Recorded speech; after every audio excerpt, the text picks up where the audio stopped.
Hi everyone, so today we're going to be going through our April favourites. These are some of the things that we really enjoyed or discovered in April.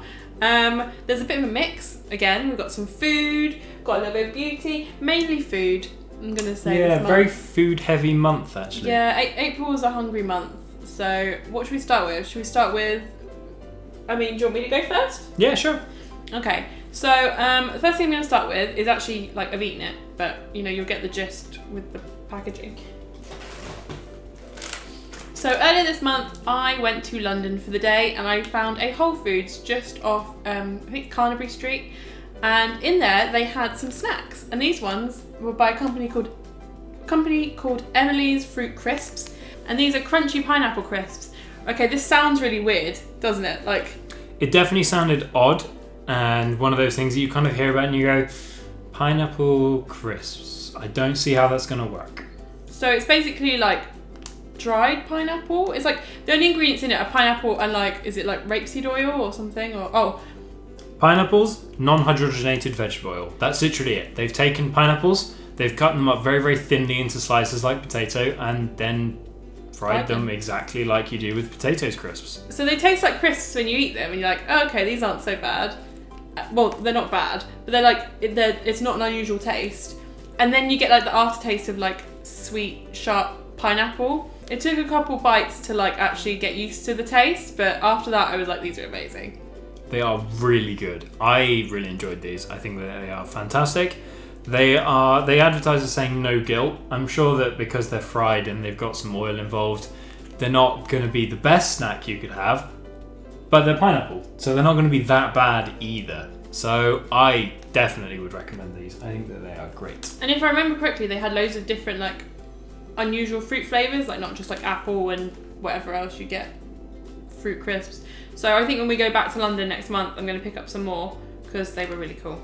I also really like the packaging. Yeah, it was really fun and very, very summery. Quite expensive though. Okay, so I'm going to go for another food item. This was actually something that we discovered in our local shopping centre. There was a stall of people selling these. I don't know if they're the people that made them, but they say they're locally made, I think, or handmade. They're handmade, and they're marshmallows. Okay, doesn't sound that exciting until we talk about the flavours of these marshmallows. Okay, so the only ones I have left, because I have eaten quite a lot of them, is natural coconut flavour, and we also had chocolate orange and chocolate and salted caramel. They were amazing. The ones that I haven't eaten these ones yet, but they were so good. Not too sweet. What did you think of them? I thought they were really good, and I think marshmallows are kind of alright in general. They're quite overly sweet. If you get flavoured ones, they're usually a bit overpowering, a bit artificially flavoured. These ones tasted amazing. The chocolate orange one had a really nice chocolate around it, completely coating the outside, and the inside had a pretty subtle but very flavourful orange flavour. I really liked them, and I'm not a huge marshmallow fan, to be honest. I think they're alright. I think they're pretty good. Chocolates. These were fantastic. They were really, really good, and they're handmade, and there's something a bit different. The marshmallow itself was really soft. Pretty perfect. Okay, the next item I think we're going to do together, because we both have something similar, but not quite. Well, no, actually they are similar. They're both Novelty vodkas. I wouldn't say novelty. Mine's Novelty. Yours, Premium Novelty. Premium vodkas with interesting bottles. Yes. That's a good so way to put it. So would you like to go first? Sure. I bought this one. It is the Crystal Head vodka, made by Dan Aykroyd from Ghostbusters fame. And I'll be honest, I bought it pretty much just so I could take photos of the bottle. I wanted a vodka. I also wanted to take photos of something. This fit the bill really well. I cleaned all the labels off of it, and I think it looks really awesome as a bottle. It's also really good vodka, which definitely was a nice surprise as well. I was expecting it to be pretty good, but I actually really enjoy it. I've had it neat a couple of times, and over ice a couple of times. Definitely like it. Glad I bought it, and I still think the bottle is probably one of the coolest bottles that you can get out there. It's a skull made of glass. That's pretty awesome. I'm really happy with this. It's so ridiculous. It is. It's super ridiculous. They don't need to put it in a bottle like this. They could have got away with just putting it in a regular one. But they didn't, and that's why I like it. So it's definitely made my favourites for this month. Mine is also kind of slightly film related. If some of you know, the second Zoolander film came out recently, and if you don't know what Zoolander is, he has this, like, he's a model, he has this signature pose called Blue Steel. And one of my favourite vodka companies, Ciroc Vodka, decided to bring out a Blue Steel Derek Zoolander vodka. And it's blue. The bottle, well, I don't think the vodka's blue, but the bottle's blue. And it's amazing. The vodka isn't blue. It's so cool. Like, why? Why do we need a Zoolander vodka? I don't know. Bought it though, because I was like, as soon as I saw it, I was like, I need this. Because I love Zoolander. And I just thought it was really cool. I don't know if I'll ever drink it or if I'll just keep it because, like, will it come out again? I don't know. But... Well, the vodka itself is their Snap Frost vodka, so you can buy it separately. But as a promotion, this was actually slightly cheaper than buying a regular bottle of Ciroc. It was something like £4 less. So you got a cool bottle that was a limited edition, and the same vodka as one of their other bottles, but for less. So it was definitely worth it, even just from that point of view. But it's definitely a cool, unique, individual thing. I have one more, and I would like to nominate the entire Marks & Spencer Spirit of Summer range, because it's all incredible. It's ridiculous. They brought out so many awesome products that just completely appeal to someone like me that really, really loves meat and like summer barbecue type food. They've got whole new ranges of chicken with flavors. So they've got like hickory barbecue, chicken wings. What else is that? I'm struggling to think because there are literally so many. Pulled pork mac and cheese. There we go. Mojito flavoured fruit mixes. Pina colada popcorn. Yes, pina colada popcorn. Oh my god, what else did they have that was ridiculous? They have salmon racks with like a sweet like Jamaican, pineapple barbecue kind of glaze on it. So if you think like American, like southern food and Mexican spice, that's kind of the themes they've gone with this. It's insane. They have like a big Mississippi mud pie. They have like all these different pineapple drinks. They have sliders. They have everything. And it is amazing. And like every section of the shop has something, doesn't it? So like even today, like the tea cakes, they was like flavoured for summer tea cakes. And I was just like mind blown. And it's amazing. It's so good. It's definitely like our favourite go-to food at the moment. There's like a huge variety. It's all pretty unique, and I hope some of it stays. I really do, because I've been really, really enjoying a lot of this stuff. It's so hard to express how much I've actually really liked this range. Every time I've walked in there and seen something new from the range, I've bought something from it because it's incredible. So that's definitely been one of my favourites for like the last month. Okay, so I have two beauty favourites this month. The first one is another one I got whilst in London.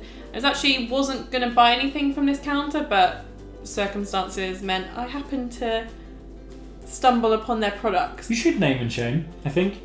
Really? Yeah, you should do No, it. but I really like the other brand, just not the... Okay, so I was in Harrods, as you do, and I was at the Charlotte Tilbury counter, and I picked out what I wanted, and I was waiting to be served, and the ladies in there completely blanked me, like, they weren't serving anyone else, they just didn't want to serve me. And I was like ready, I knew what I wanted, I had my money ready, and they just were like, no. So I basically turned around and went to the next counter, which was Tom Ford. Okay, might I add, Tom Ford lipsticks are twice the price of Charlotte Tilbury, but the fact that someone actually bothered to serve me, I was like, do you know what? You can have my double money, because at least you'll actually take my money. So, turns out though, I actually really liked, I'm wearing it today, my Tom Ford lipstick, but I would like to add, they're almost £40 a lipstick, which is ridiculous, but oh my god, they are so amazing, and I kind of think they're worth the money, and now I kind of want the whole range, which is really dangerous. Anyway, this lipstick is called Indian Rose, and it's kind of a Your Lips But Better colour. It's just a pink, isn't it, really? What would you describe that as? Yeah, it's like a very deep pink, kind of brownish colour. It's a more neutral. I tend to go for very bright in your face colours like purples, bright pinks, things like that. And this was kind of a bit more neutral, but I wanted something that I could wear someplace nice, not just like my garish colours that I wear every day. And the packaging is so pretty. It's got the Tom Ford label, and it's like got black and gold, and I just really, really, really like it. And I keep it in the pack still because I want to make it nice. My final favourite in like hair and beauty is from Lush, and this is called the R&B Hair Moisturiser, and it revives the hair, balances on the scalp, a leave-in moisturiser full of beautiful butters, oils and herbs for all dry and curly hair types. My hair is naturally, I don't know if you can really tell today, is actually really curly. So when I can't be bothered to straighten it, I like to just let it curl naturally. And putting this stuff in before makes it smell and feel amazing. It smells like a butter, like a shea butter, like a really moisturising, like argan oil type. Definitely smells nice though. Actually, I haven't smelled this one before. And also that smell stays in your hair all day, and it smells so good. What are the ingredients in it? Avocado butter. It's got some jasmine and some like orange flower in there, so it's kind of like a citrusy, jasmine-y, but not overpowering. Yeah, so I literally just put this on my hair when it's still a bit wet after I got out of the shower, and then after I've scrunched it, and it makes it go really soft, and it's really, really good. Because I've never really ventured outside of Lush other than their bath products, because I kind of find some of the other products quite novelty, whereas this is actually really good, and you get loads in there. Like, you need the tiniest amount. I mean, I've had this for a couple of while now, and literally I've barely even made a dent in it. And yeah, so it's going to last a long while. Well, it'll last until it expires, which is the end of the year. So you've got time. I've got time, but I really like that, and I definitely think I'll pick it up again. And also, where it comes in a tub, they recycle the tubs as well, which is really cool. And you get a free one, don't you, if you bring enough back? Yeah, you do. Yes, that's really cool as well. So I really like that. So I definitely recommend that if you've got curly or really dry hair. So I decided this month that I should join the gym. It's been a long time overdue, and I've been really enjoying it so far. But one of the things I needed was new shoes for it. Now, usually this is an absolute nightmare because I'm incredibly picky about what I like to wear, but I found some really awesome shoes in New Look that I absolutely love. They're these ones here.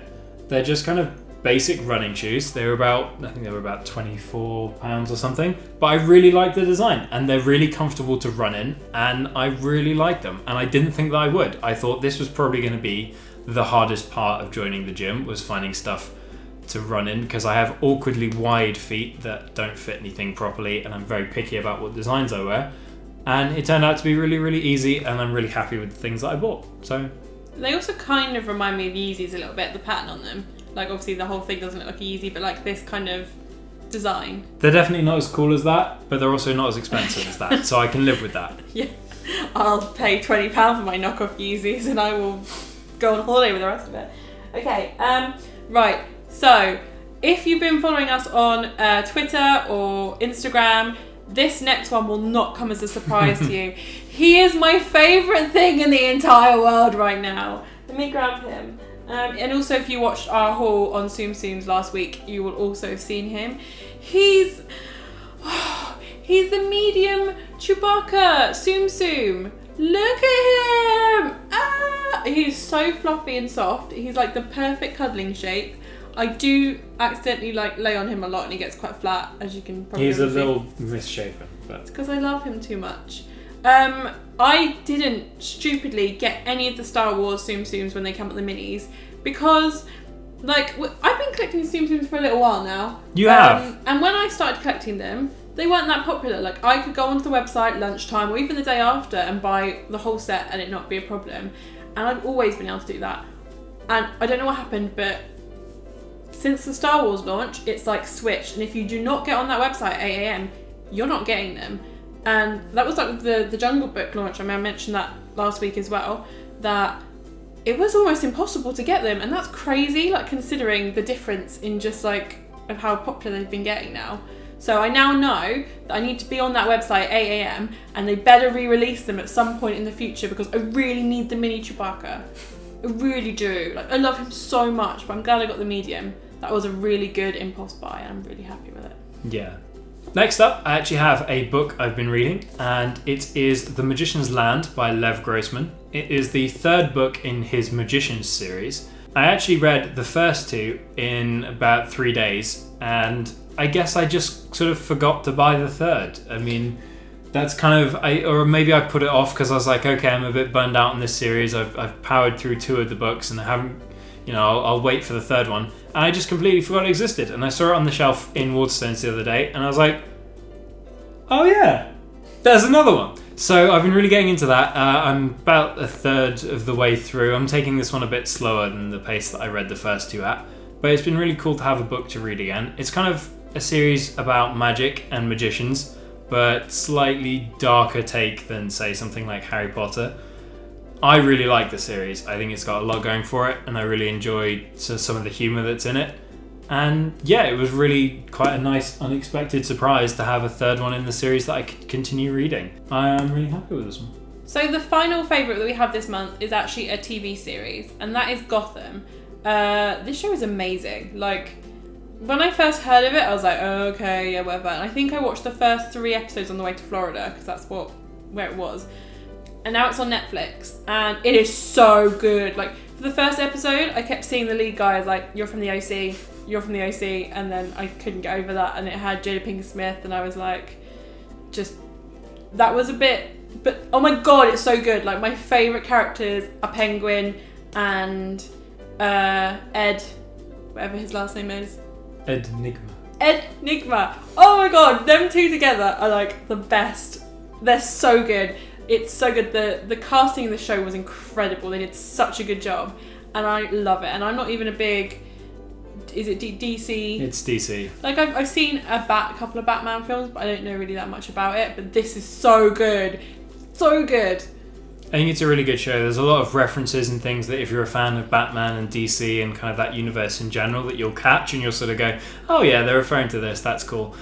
But there's so much there for people that aren't into it at all and are just picking this up as sort of like a, not Monster of the Week, but sort of like a vaguely crime procedural show set in Gotham. And it's really cool. It's sort of overarching story, lots of characters that you'll be familiar with, but also if you're not, it's not going to hurt your enjoyment of it. And I think they did a really, really good job. It helps, especially that it's filmed really nicely as well. Yeah, the film student in me is obsessed with the cinematography in this film.